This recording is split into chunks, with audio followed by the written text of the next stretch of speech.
Let's go live to Faiysal Ali Khan, who's from Dera Ismail Khan, which is just to the east of South Waziristan. He founded the local aid agency Feeder, which is helping many of the people affected in the area. You're on a webcam from Islamabad, and what we want to talk to you about is what you saw and what you witnessed. You know South Waziristan well. When you were last there 2 weeks ago, what was the attitude of people in Waziristan to the fact that there would be a military operation in the coming days?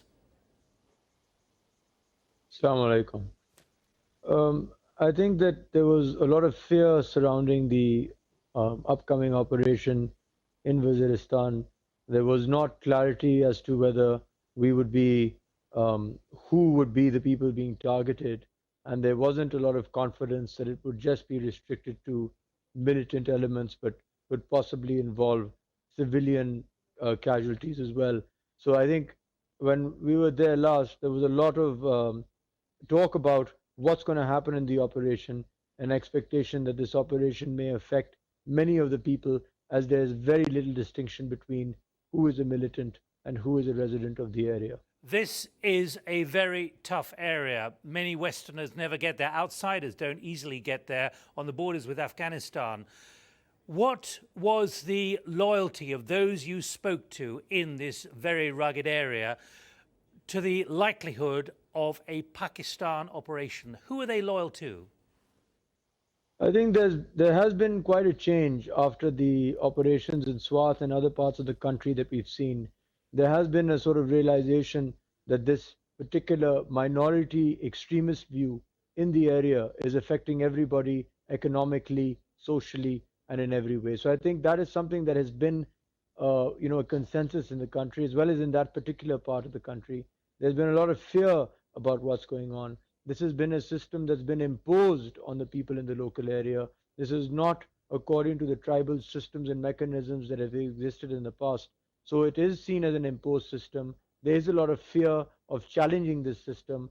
And I think to some degree, silently, people were happy to have the military come in for the first time to actually try and get rid of this problem for them. But what about the dominance of the Taliban and the Massoud tribe and also the involvement of Al-Qaeda? Do the Wazirs inside that area feel comfortable? Do they feel loyal to those now being attacked by the Pakistan government? Well, this is metamorphosized itself into an intergenerational conflict. If you look at the age group of the commanders of the militant organizations, they're mostly within their 30s and younger people. So there's a sort of rejection of the old tribal structure and mechanism, and it's something that's seen to go against the old ways with the new ways. There's something that I would like to include here, is that this is an area that has always acted as a utility, as a pawn in the game of larger interests, whether it was to install people on the throne in Kabul or whether it was to be a mercenary army for others. So I think that's something which, the people here are very regional. They're not a bunch of people sitting with turbans and long hair who have no idea what's going on around them. This is a big regional game. They understand that. They're fearful. They know that there are powerful interests involved. There is a feeling of resentment against the anti-state elements because it inhibits their lifestyle. And this has generally been a place that rejects central authority. So there is that sort of resentment, but there's a fear to speak out against it. So it's a very sort of gray area, I suppose, the best way to classify what's the environment in the area at the moment. Could I very quickly ask you about the humanitarian? Your specialty is in sustainable agriculture, third world development, and that's what your organization is about. What do you think the humanitarian challenge is going to be? Is it going to be like SWAT earlier in the year?